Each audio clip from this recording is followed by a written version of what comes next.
Life is a winding road, no telling where it goes. Driving through days and nights, won't stop for traffic lights. And I really wanna know if I'll ever figure out where the road goes. Even if I'm falling down, I will keep on searching for my highs. You can say I lost my mind, I will keep on holding my head high, even if the sky is falling down.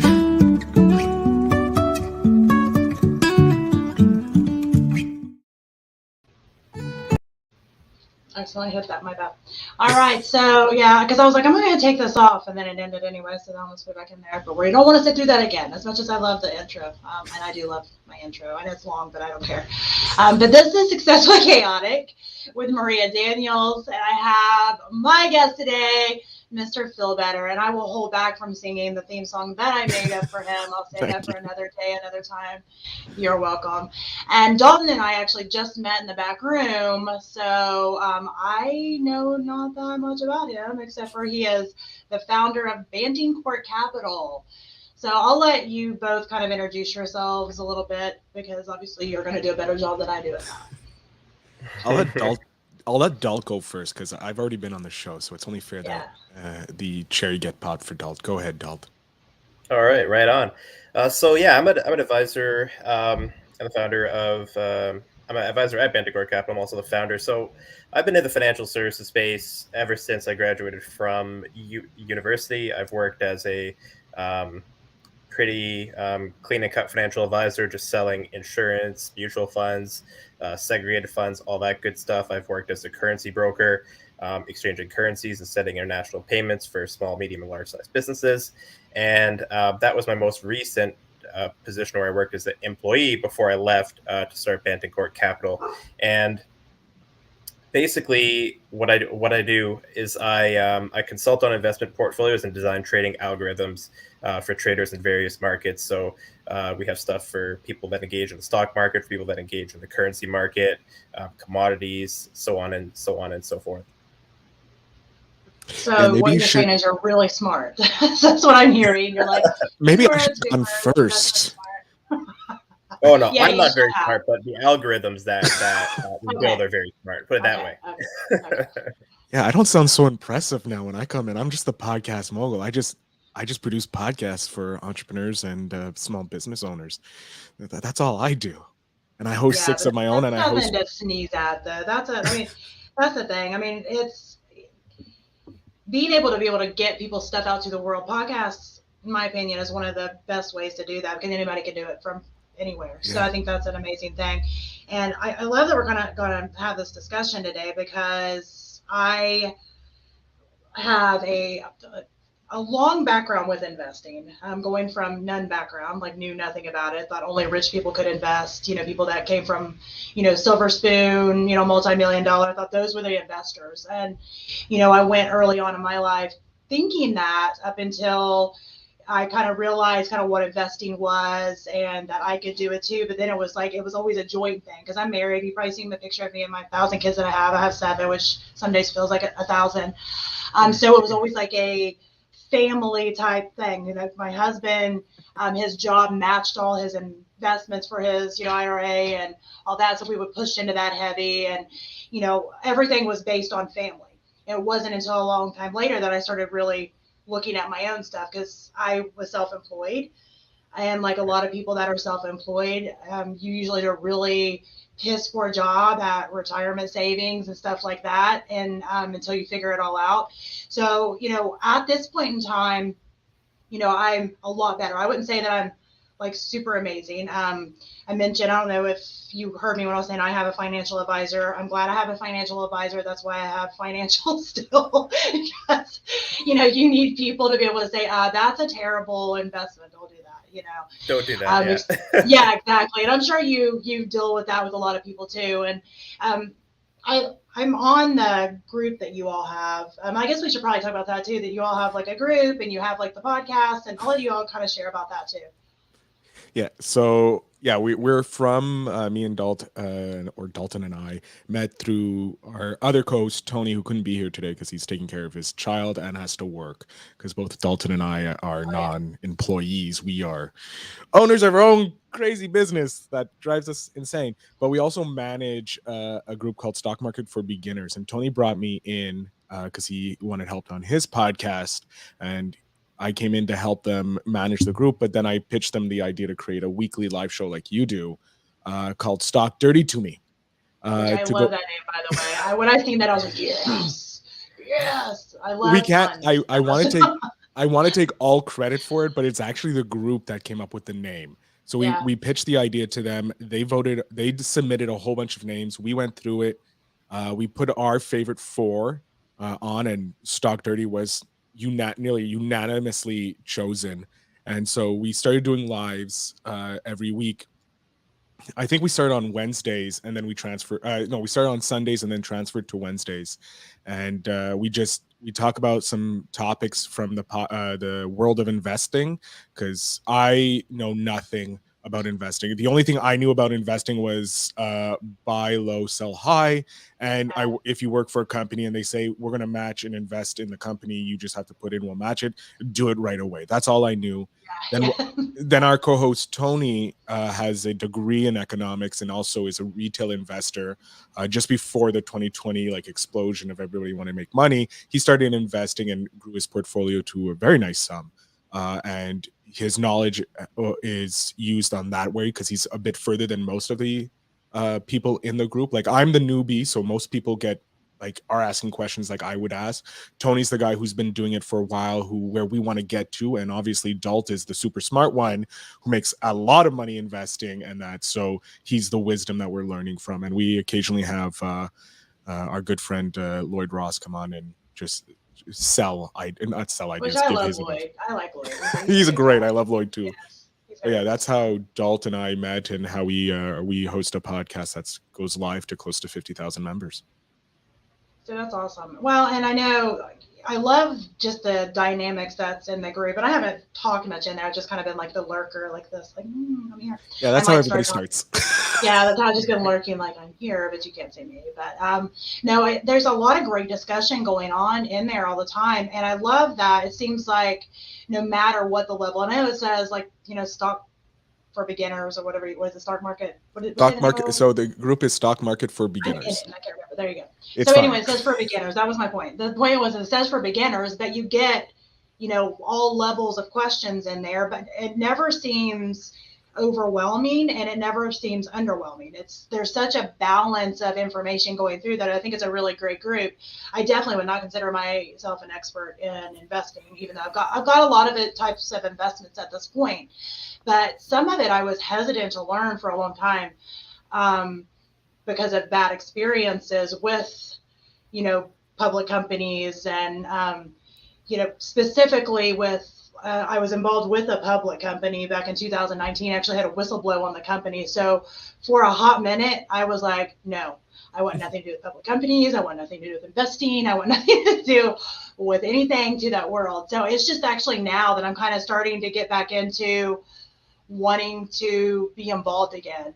And so that's why I've been lurking. I've been lurking in there like, is it safe to come out? Is it kind of safe to come out and play now? Because I've always had this interest in, making money and learning. And I think there's a lot of people out there that are like that, like maybe not like me, that's whistleblowing a public company, but to the point that maybe they're nervous about losing money or investing. I'm going to ask this question to Dalton since he's the smart one here. I'm not like putting you down, Phil. But, it's no, please you said ask you were him. a beginner, so I'm way beginner. Okay, so if somebody's looking to start, so say that they, maybe they got an IRA, but other than that, maybe they've never invested and they're interested in getting started. What do you usually recommend that they do?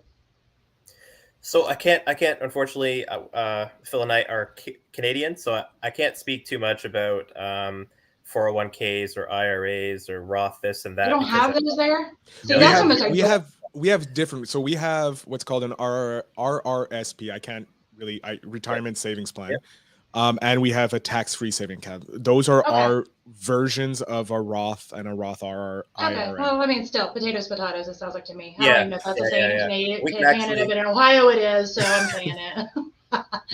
we can actually our tax-free savings account is a lot better than anything you guys have there. I was very surprised when speaking with a few Americans about how few amount of dollars they can actually hide away and what they can actually sell tax-free. So we actually have it very, very good with our TFSA here. But I'm not really generally, sure. We'll just let that. Some things are better in Canada. What can we say? Yeah.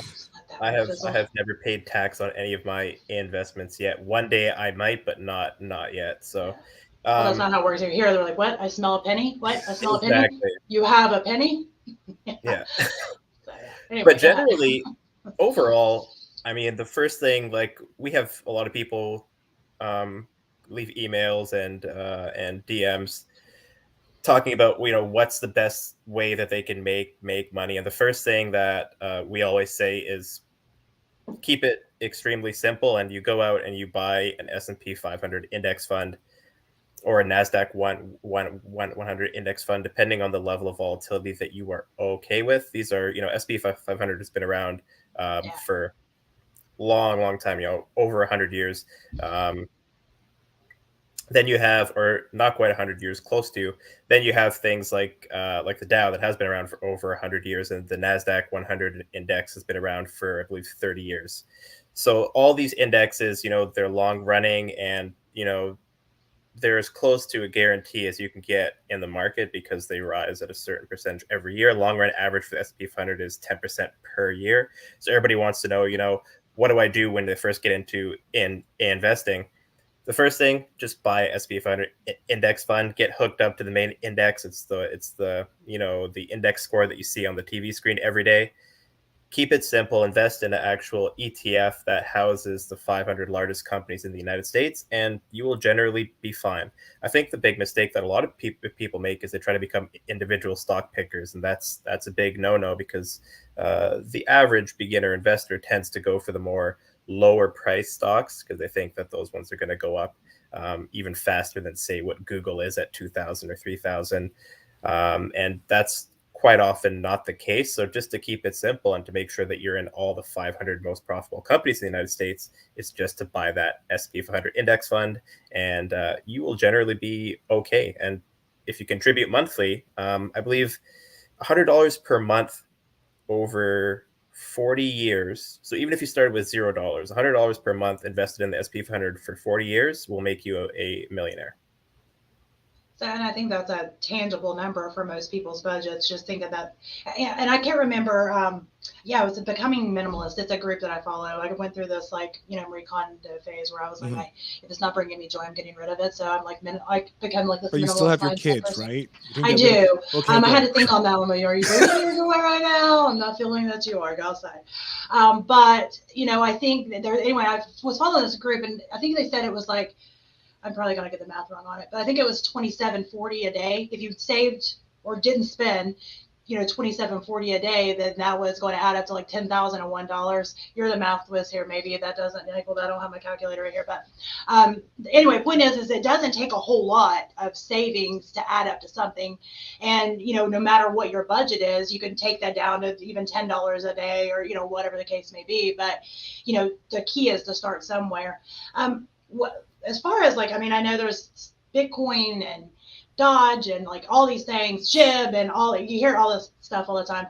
Apparently you're laughing, so I'm hitting a button. I like that. So actually, just share with us why the laughter first.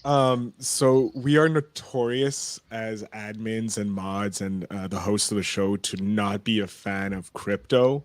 Well, we like specific cryptos. Like Bitcoin has been around long enough that there is something, but we don't say it's like, don't invest in, like, your portfolio should not be a majority of crypto. Yes, some people get lucky with their crypto, but the majority of people made their money with Bitcoin when they when they bought it 10 years ago, when it first came out. So when you hear something like, when we hear SafeMoon, Dogecoin, or like Musk coin, or any of those altcoins, we tell everybody, don't, it's not worth it. It's a pump and dump. If you've already heard about it, it's too late. Like it's exactly same with Bitcoin. You heard about it like 4 years ago. It's not going to be anything. Think about back 10 years ago when someone mentioned Bitcoin to you, like, crypto. What the hell is wrong with you?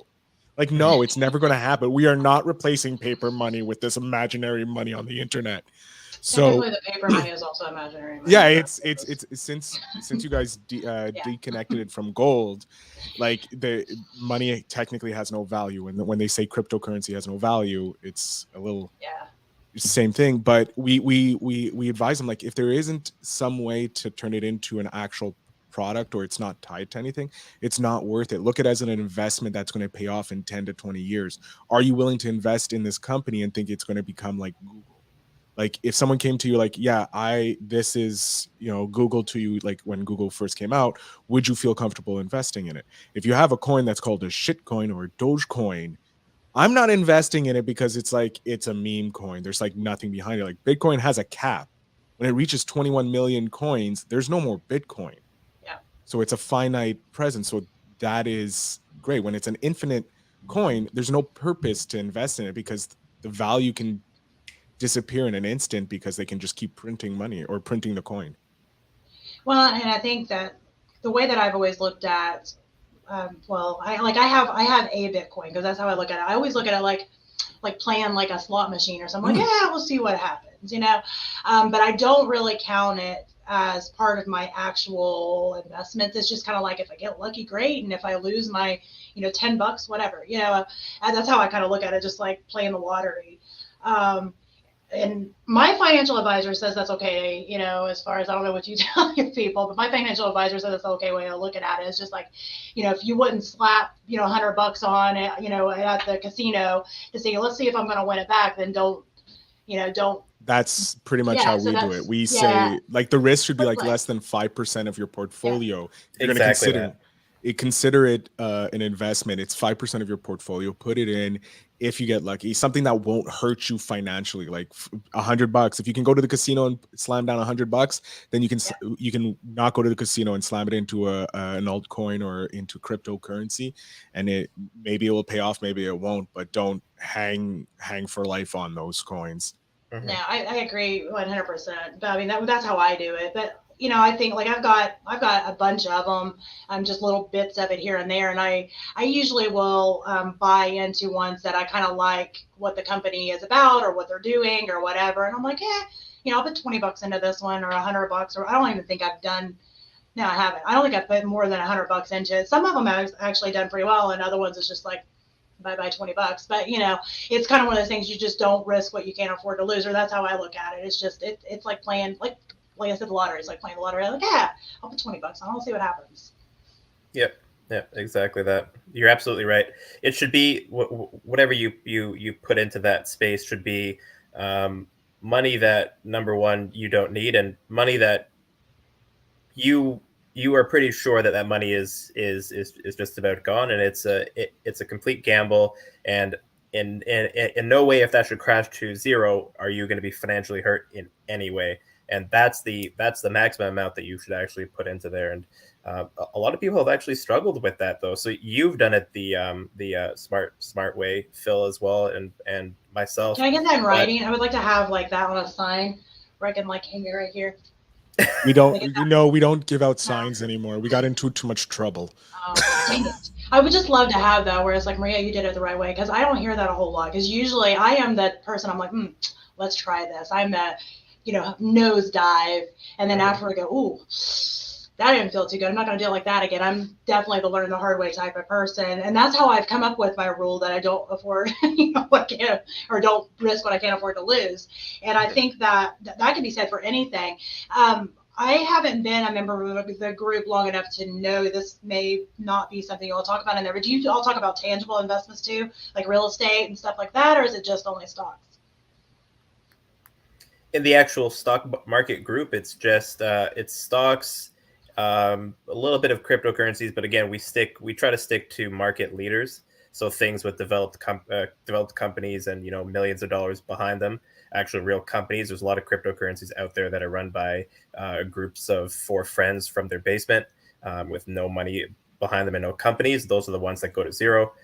So we stick to those leaders, and then we talk a little bit about futures trading, commodities trading, and that sort of stuff as well.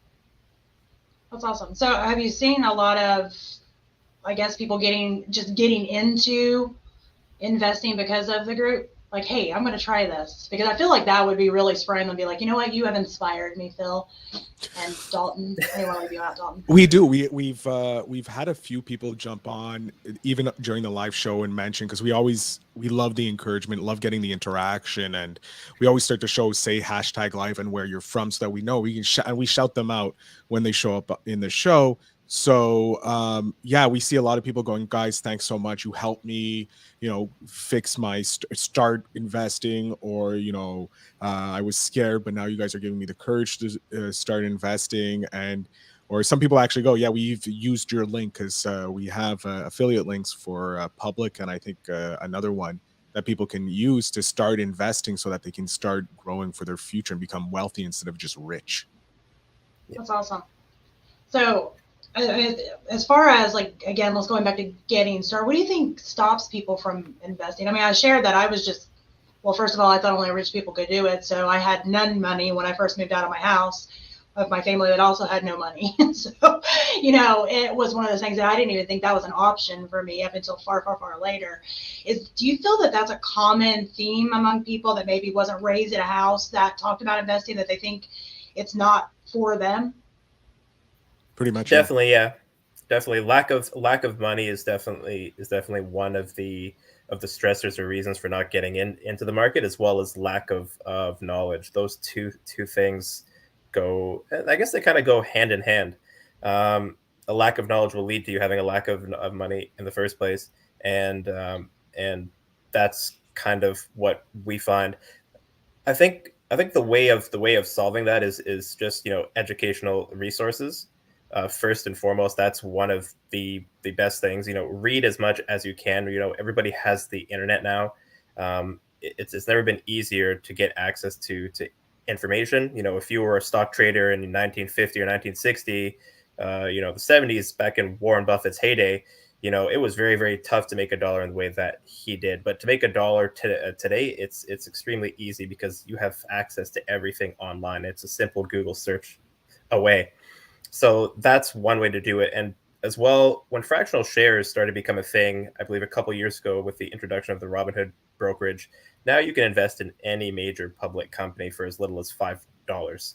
So now no longer do you need like $2,900 to buy one share of Google. You could buy a fraction of a share of Google for $5. And if Google rises 20%, you still make 20% on that $5, right? So these things have kind of changed the market. So it's actually easier to get in. There's less barriers to entry, and information is plentiful. And we do that at Banting Capital as well, because kind of how my company works is it's an education first platform. So we publish a blog, and we do right now, starting last year, we did 2 articles per week. Now we do 3 articles per week. We have 161 articles over the last 2.5 years.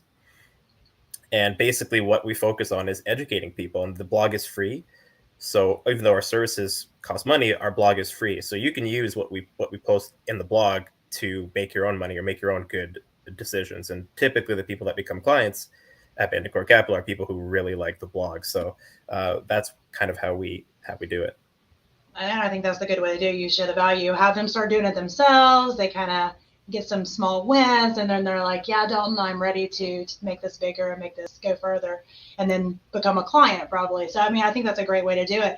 Other than, of course, your all's group, the podcast, your blog, do you have other publications that you recommend reading, or books that you recommend reading? Wall Street Journal. Wall Street Journal is a great one. I'm with them. Millions of people are, I'm sure.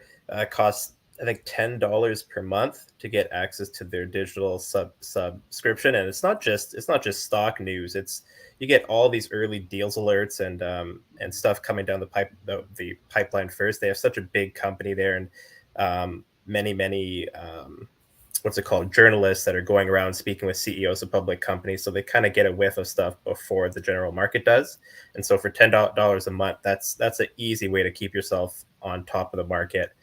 And my two favorite books, I think I'd have to say Common Stocks and Uncommon Profits by Philip Fisher, and One Up on Wall Street by Peter Lynch. Those are two of the best books that I read, and I was like, this actually, makes investing make sense and keeps it simple.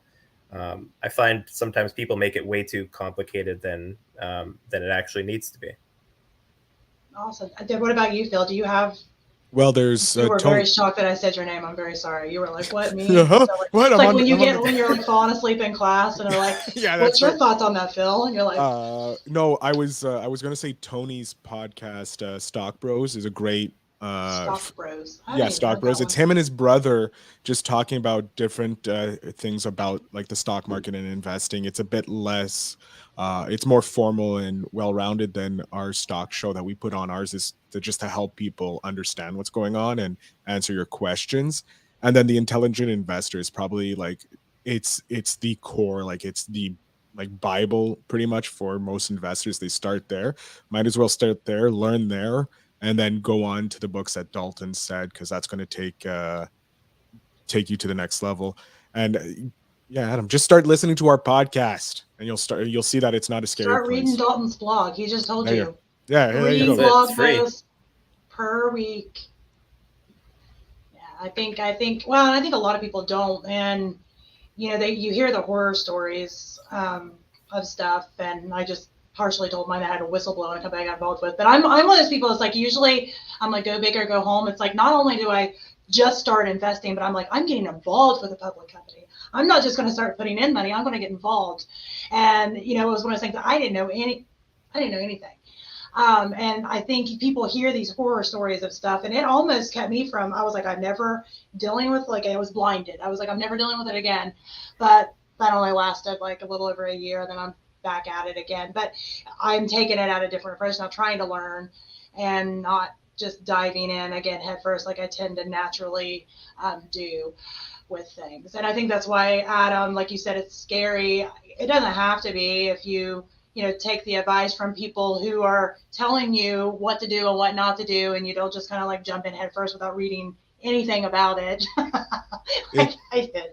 Well, it's simply this. We our generation, like we grew up, but we had like 3 major financial crises that we had to deal with. So like we had the dot-com boom, we had the 2000 housing crash, and then we had a bit of a spike here with the pandemic. Like we've dealt with like stuff that other generations haven't, and we were never educated either about our finances, right? And most people like Dalton and Tony had to go get either degrees or actually had to get the on-the-job learning. And most of us haven't. Most of us worked our 9-to-5s that don't deal with finances.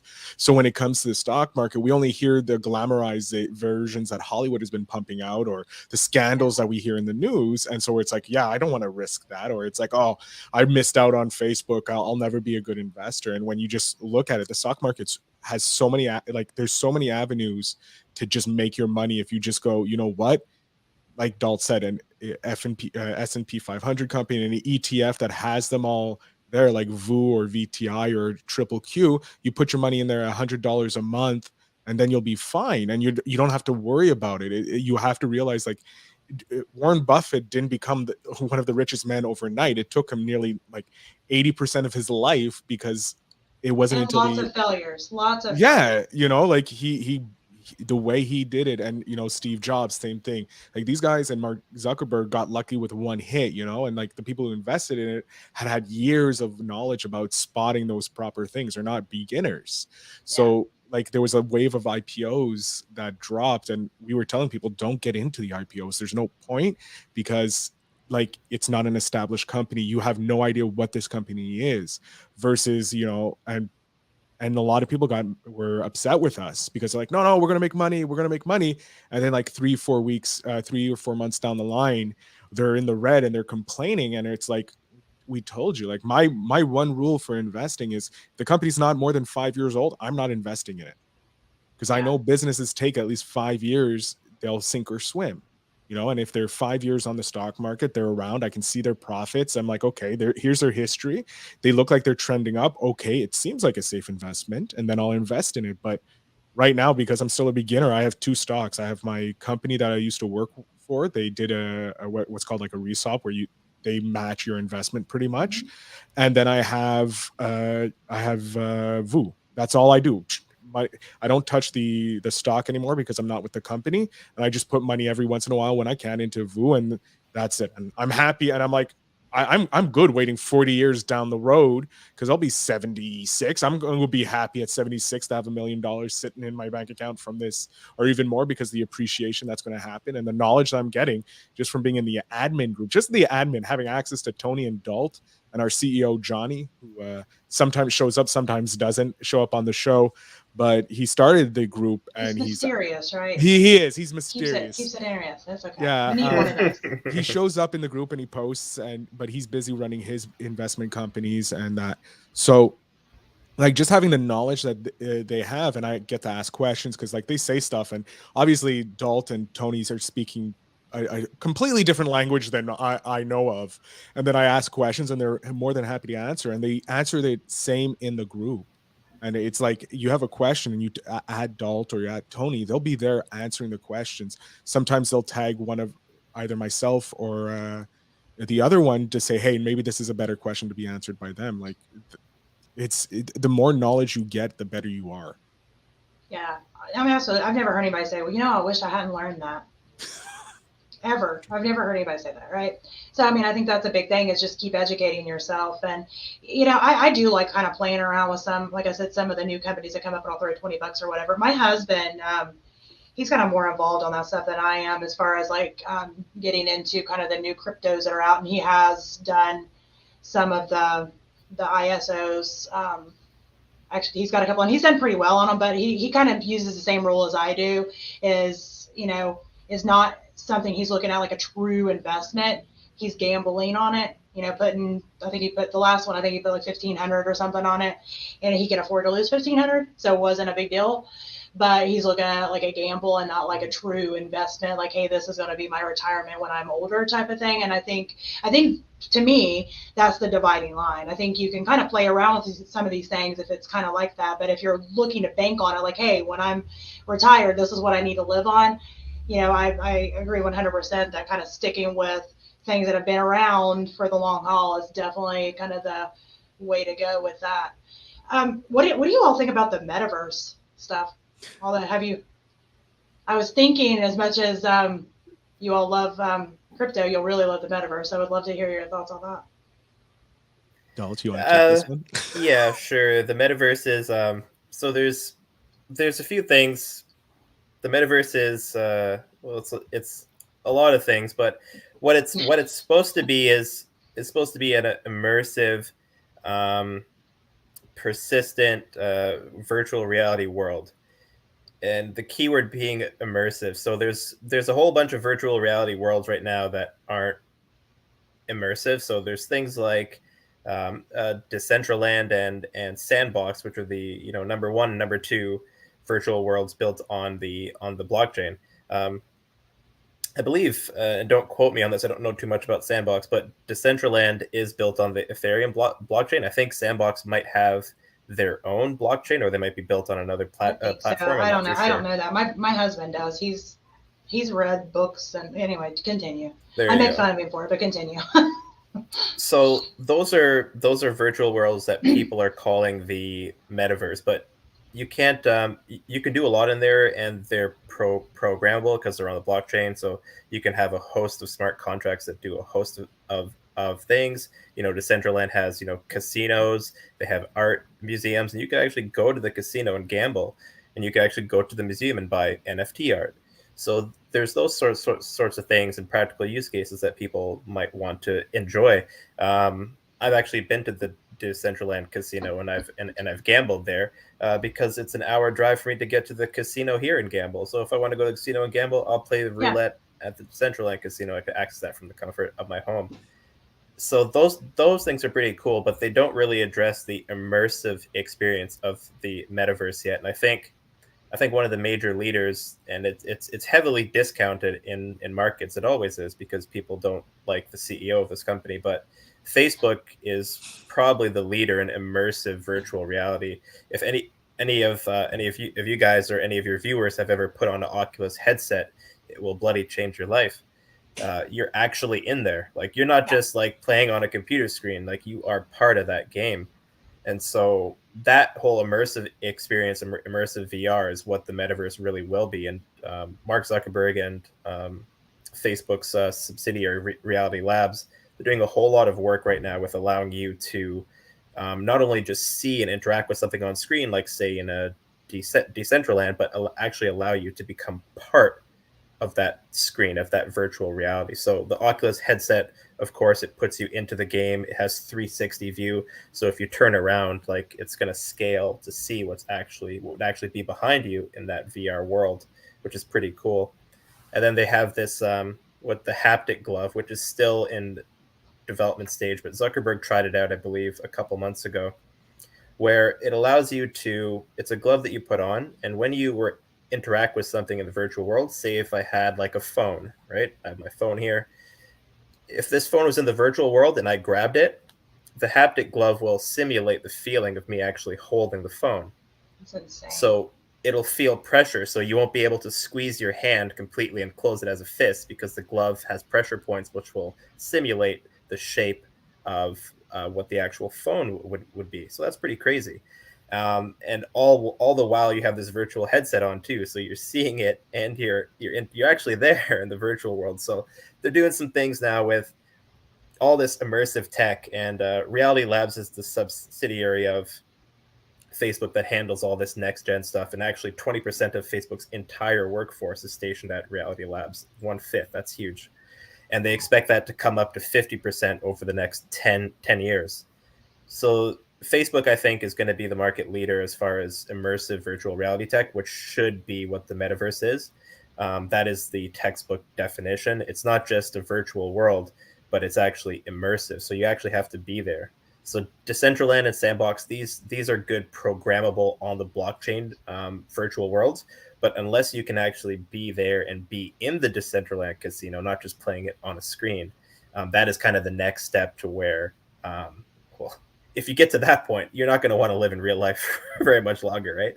So yeah, it's kind of scary, and it's kind of Matrix-y. the next. That's what I think of. Matrix-y, exactly, Yeah. exactly that. Well, something that's great about this tech is like for long voyages, like you have Elon Musk planning to go to Mars. Well, you're going to be bored as all heck when you're like not doing your scientific-y stuff on that voyage, because it's going to take you like 6 months or however long to get there. With this technology, like they're planning on using it to, keep people sane. Like, hey, I can visit Rome or whatever while I'm traveling, or I can have a meeting with my family or something like that. So like, yes, this technology right now seems science fiction and all that, but in the future, it's going to be part of our everyday life. So it's like, it's coming. It's just how soon. I know my husband started getting into it whenever, I don't even know. I feel like it's been like forever. And I was teasing him hardcore about it. I'm like, whatever, you got fun with your Matrix plan, but I'm out. But he sent me some books that he's been listening to. One of them is The Metaverse by Terry Winters. Another one is Metaverse for Beginners by John Russell. And I listened to both of those. Are on Audible. I listened to both of those, and it started to make more sense and kind of click together, like the benefits on something like this. And because I mean, when you hear something like this, and especially when you have never experienced anything like that, you're like, whatever, this seems ridiculous. Go ahead, if you want to waste your money on that, go right ahead, Chad, your money. But I mean, I can actually see that being something tangible in the future, because we're really not that far away from something like that now. I mean, a lot of us, look, right now we're on StreamYard and streaming and talking from different parts of the world, and it's not really that big of a step ahead to go to something that is metaverse. Well, you have to remember also, most of the people who are in Silicon Valley grew up with Star Trek. And in Star Trek, you had the holodeck, which was like this purely like you step in programmable world where you can have a story or you can be anywhere. So they're all watching, they all grew up watching that and like, I want that. So they're creating it with the metaverse, and like finally have the technology, we can get to the one point to that place. And they grew up reading these science fiction and fantasy novels. So you have like Elon Musk, who grew up with like the idea of landing on Mars and traveling in space. Because who doesn't want to be an astronaut? Everybody wants. When I was growing up, I want to be an astronaut. I was gonna say, yeah, I no, have man, zero I'm afraid No of one? leaving Earth. interest. I'm I'm very not afraid. afraid. It's just like I don't want to sit still that long. I don't care if I have Oculus like things going on or not. I don't want to sit still that long. It doesn't even It's only throw like me. 20 I'm minutes into good. this until you're in I'm space, good. and then it's 0 G's, and then you can float See, around. I would go the opposite. It's like let me see what it looks like up there. I would do that. Like put that on, put my gloves on, let me try to do some stuff up there. I'll do that. Right? But I have no interest in spending years up there just like sitting there orbiting something. I am far too ADHD for that. That sounds horrific, completely horrific. It does to me too. I'm the same way, Maria. I think going up there and seeing that pale blue dot in the middle of nothing, I think that would change your perspective, and I don't think there's any going back from that. So the world seems very big, and there's so many complicated problems down here on the ground, and there's work, there's money, there's stocks. Then you go up there and you see a little blue planet in the middle of nothing. You're like, what the hell is going on? Why am I even doing anything on this planet? Yeah. Because it's all meaningless. And that's why I want to go up there. And It's up there so you can just like give up on everything. I was like, I quit give now. up on everything. Yeah. Oh, you're in Life is space, kind you're of. Change your perspective, man. It's life changing to be in I don't wanna space. To me, I think Anyway. it has the opposite effect. I'm with Dalton here. I think it would have the opposite effect because right now I am very motivated. I am gung ho. I like to make things happen. You like stick me up there for years. I'm be like, this is effing pointless. What am I even doing? I'm with him on this. I'm sorry. I love you, Phil, but I'm Team Dalton right now. I won't sell you a ticket when I'm going up into space. Okay, that's good. I will high five you. I will have a virtual meeting with you. We'll have a While I'm in virtual space. meeting. Yeah, Oh, that can happen. That's so happening. I can't wait for that to happen. That would be amazing. Anyways, yes, let's talk more finance. Unless my dreams of being in space and be a space pirate. So is that one of your goals? Yes. Okay. I want to This have. is good. I mean, you have to have goals to work towards. I'm sure when Dalton speaks with his clients, you had to where are we going? What's the goal here, right? Yep. I have very ambitious goals. That's a great goal. I love it for you. I love it for you. So yeah. No, I mean, I love the idea of just well, first of all, stop dirty to me. Are you all printing out T-shirts? Because I want a T-shirt. We're in the. That's my end of the job. That's my job. I want like a visor. I want a T-shirt. See, yeah, we even got some fans in the. We got fans in the chat. It's gonna happen. We want the shirt. Because I thought I was being super clever one day, and I wanted to do one called "Talk Nerdy to Me," and I'm like, I am just so smart. And then I googled it, and somebody already has it, so I was a little salty. But I love "Talk Nerdy to Me," but talk nerdy to me I thought would have been so cute, but somebody thought about it before me. I wasn't as clever as I thought I was. I was really excited too. I'm like, I'm just so smart. I was like patting myself on the back like, woo, so smart. And then googled, I'm like, son of a bitch. So, always happens. We need a shirt. We'll get you shirts. I'll start setting up a Teespring. So, do it. I need a shirt. Something that's flattering, but I need a shirt. Needs to happen. The visor, so I can still do my messy bun because I don't like to fix my hair. So, make it happen. All right, I'll do it. I have to set up the YouTube channel. I have to finish setting up the YouTube channel, and that's my next goal. My next goal is a product line so that people can rep our show. Good. That's good. So, where do people go to find you? Is your group private? I don't know if it's private. I think I got no. Private. It's private. So you have to apply to get in, and we have questions to know more about you and stuff so that you can come in. But you can just go search stock market for beginners. But it's not like what's your social security number? No. It's the most evasive. I just want to throw that out there for people. Like, I'm not sharing my info. No, just the like, most evasive name? question is what's your email address? Questions so that we can identify if you're a bot. Not. So because we get a lot of bots from that. So Andy needs the 411 on. I don't even know how to say that. Dollars ZM. Hold on. Do you say dollars ZM? I'm gonna think that it's Zoom video. Yeah, Zoom video communication currently sitting at $158.71. It is up 0.94 today. Over the last 5 years, it's up 155.98%. Yeah, I mean, Zoom is one of those companies that went boom in the pandemic when everybody had to work from home, and a lot of office businesses bought Zoom video subscriptions so they could hold office meetings and communicate with their staff. It hasn't been doing so well. It's down 58% in the last year because I don't even Return think to a lot of office workers have returned to work, though. I think just the growth metrics, everybody that was going to buy a Zoom video subscription has now bought it. So what the pandemic did for a lot of these digital companies, technology companies, yeah, but what's the word I'm trying to think? communication. Communication efficiency companies, is that they brought a whole lot of demand forward. So a lot of this demand that they were expected to get in 2025, from 2020 to 2025, they pulled all that demand forward to 2020. And so a lot of people, and so I guess the question now with these companies is, can they still continue to find clientele, or has everybody that's gonna buy one of these already bought? And that's really the question facing a lot of these high tech growth stocks. And this it's sector wide, so it's not just Zoom. Pretty much a lot of NASDAQ tech stocks have fallen, between 30 and 80%. So that's really the question. I don't really have anything more to add on whether or not you should buy more or sell it. But one thing I'll tell you, this wouldn't have been a company that I own personally. So to put it that way. Well, and I think that you hit the nail on the head, because I mean, a lot of people did kind of like jump out of the world, like, we need Zoom, we have to have Zoom all of a sudden. But there's like, I have Zoom with my company, but there's only so many things you can do with Zoom. Once you have Zoom, you have Zoom. And I know they've got some other options where you can do like Zoom webinars or whatever, which I'll be honest, is completely crap. StreamYard's much better, and Hopin that StreamYard has is so much better. So it's like I think there's a definite ceiling on that. Like you mentioned, that the companies that have needed it probably already have it. There's going to be just trickles coming in from there.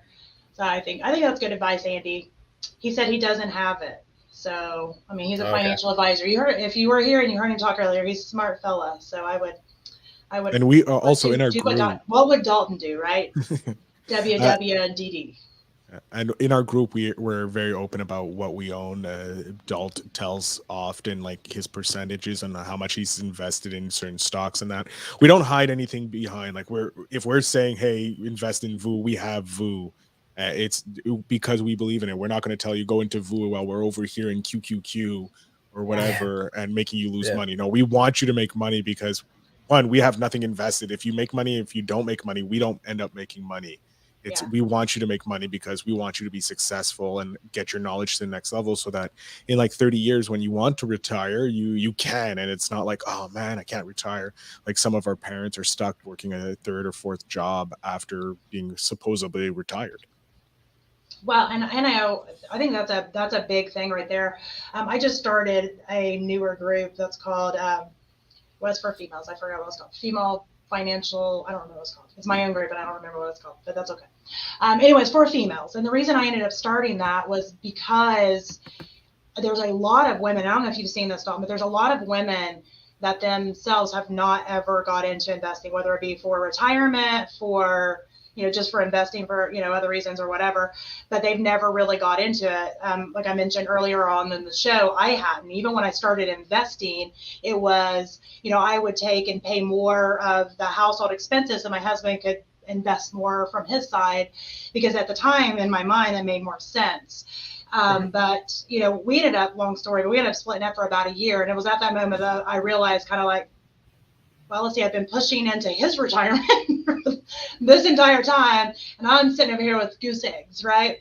So I had to get very aggressive on my own retirement and savings and investments and stuff like that.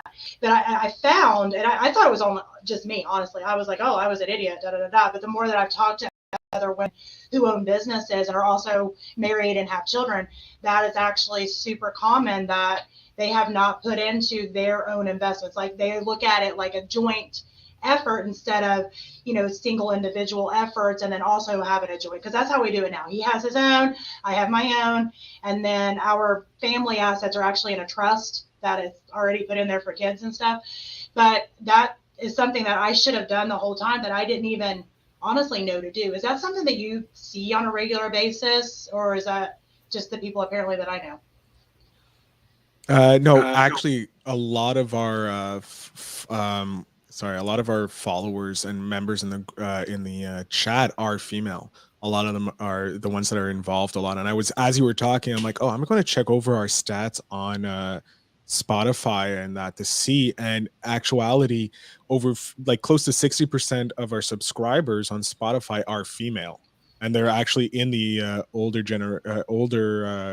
surprisingly older. They're 45 to 59-year-olds generation, which is, it's not uncommon because they were told like to be they were supposed to be quote unquote taken care of by their partner and all that. And then, as we know, 52% or like so many percent of marriages end in divorce, and these ladies unfortunately like lose that kind of nest egg, and so they're trying to learn as well how to do it. So yeah, I'm not surprised. I'm somewhat surprised, but at the same time I'm not, because I think I might put a link, if you're okay with it, in my group. I mean, it's just small. Honestly, it's just because, again, I am not a financial advisor. Nobody wants me to advise on their finances. However, I just share my real world. I mean, we even talk budgeting, we talk saving, we talk little things like that. It was, just things that I needed to learn. I needed to know, that I found out that there's other people out there that also were like me, that was not pushing into their own, financial health. And I guess I was super surprised that it seemed like that was such a common thing.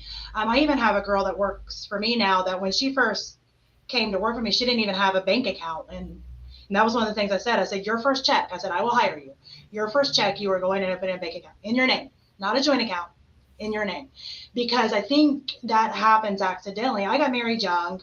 And I come from the South, where you get married, you pretty much, that just means that you just serve your husband and your kids the rest of your life and have no wants or needs of your own. And I never really fit that model very well anyway. I always was very entrepreneurial, but where I did still kind of fit that model was at home. I had my business world where I did well and I thrived, but at home I was still very much, I guess, the stereotypical mom, wife, whatever, that everything was joint and pushed in that way. And I didn't, keep anything for me personally.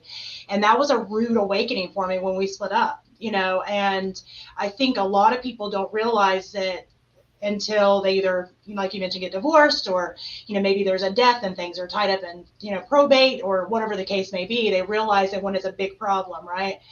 And, I think that's been something that the reason I even started that group, because at first I didn't want to start that group because I'm not a financial advisor. I have no business, advising anybody on that kind of stuff. I can tell my personal experiences. So if y'all are okay with that, I would love to share your group, because I think it would be great for people to learn about it from the stock market side of things. Says, Dalton, I'm getting killed on taxes. Someone whom I trust told me if that is the case, I needed to add more money into my 401k account and hide it. What are your thoughts? Again, I don't know if you were on earlier, but I'm a Canadian.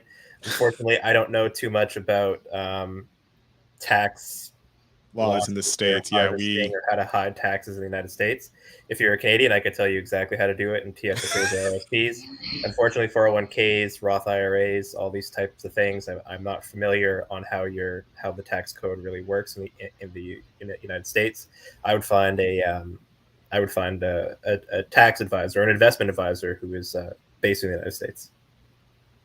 Yeah, I think I know there's ways. I don't know. I would probably reword hide it for legality reasons. But I mean, I know there are ways to do that. I am, again, not a financial advisor, but I think Dalton's advice is amazing, that, contact a financial advisor that's, in your area, and I'm sure they can help you with all that. So, and I feel like he's laughing his ass off in response to probably the hide it thing. But anyway, I think that, that we've been chatting for about 54 minutes now.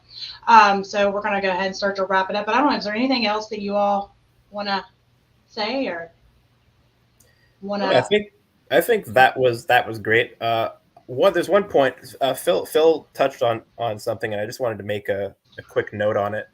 When he mentioned Phil, when he mentioned IPOs, yes, that was a very important thing. I just wanted to harp on that just a little bit here, because we are in our stock market group for beginners. We always say avoid IPOs.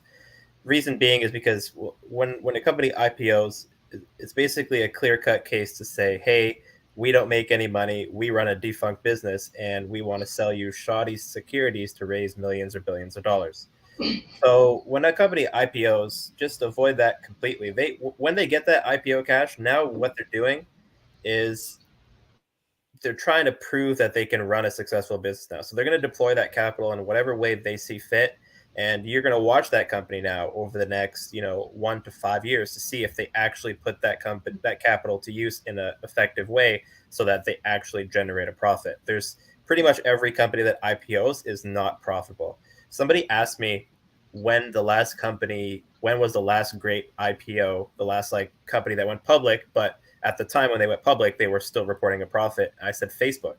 So Oh, when was wow. Facebook's IPO? 2008, 2010? Something like that. Yeah, it's been Like that. close to 10 years. I think. It's been over 10 years. So that was the last really great IPO where a company went public but was still reporting a profit.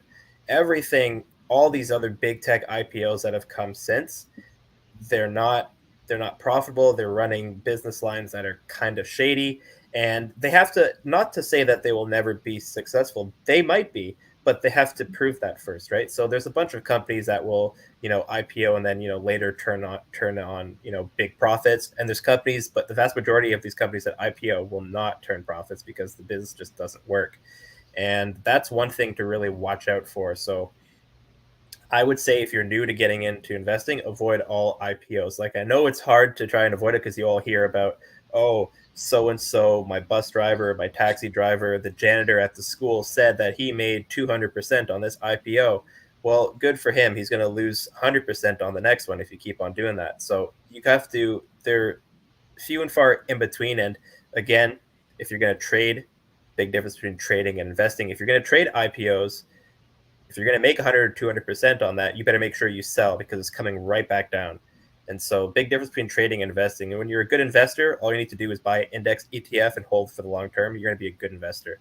If you want to be a good trader, you need risk management, timing, stop Years loss. in the market and have knowledge. Or willing to be knowledge. You need a whole bunch of things to be successful at trading. And it's a lot harder to be a successful trader, but it's really easy to be a good investor. So that's one thing I just wanted to note there. No, I think that's perfect. I think that a lot of people out there probably, and I didn't even think about it, you just said it, the difference between trading, because I've heard day trader, but I guess anything that's involved in that world you consider trading then at that point, or? Yeah, anything where you're buying and selling over a short time period, and I would consider a short time period anything longer than, anything shorter than 5 years, that's a trade.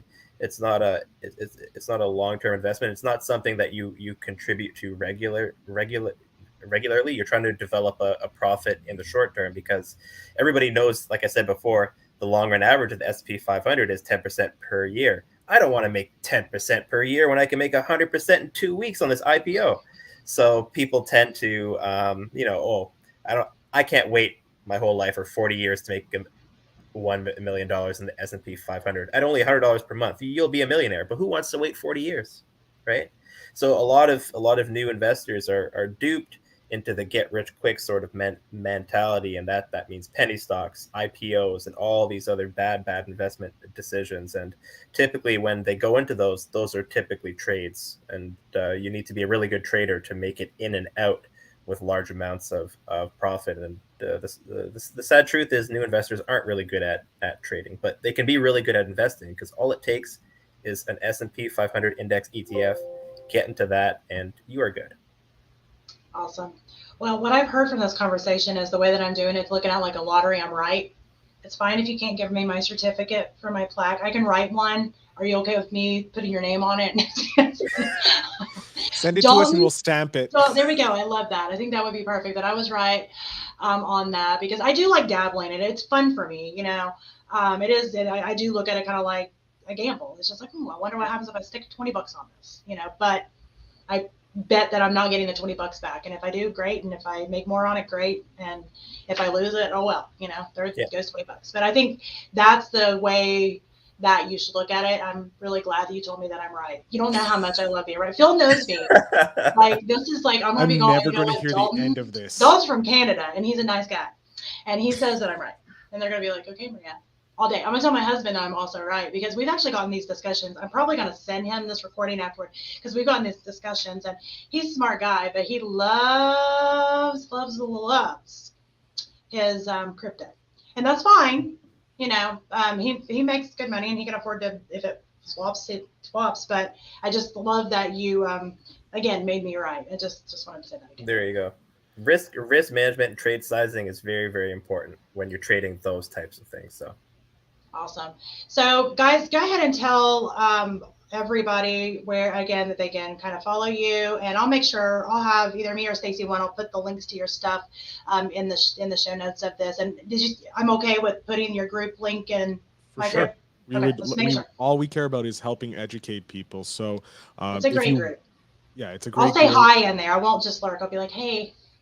I talked with them actually in person. It was by the way, I was right. I just want to let you all know that today. But yeah, if you want to follow just want to listen to the podcast, get your feet a bit wet, you can go over. It's stock market. It's stock dirty to me. It's not the number 2. It's TO. Our Instagram is stock dirty pod. We're going to be putting stuff up there, just clips from this show, so you can learn more about it, audiograms and all that. But yeah, it's stock dirty to me on all the platforms, and that's the best way to go. So, and let me know when you get the t-shirt, because I will buy one and I'm excited. Thank you guys so much for being on today. We will be back again live next Thursday at 2 p.m. Eastern for another episode of Successfully Chaotic. And we'll be talking again. We're still focusing on health and wealth. So you'll be happy to see who our surprise guest is. So thanks, guys. See y'all later. Bye, everyone. Take Bye. care.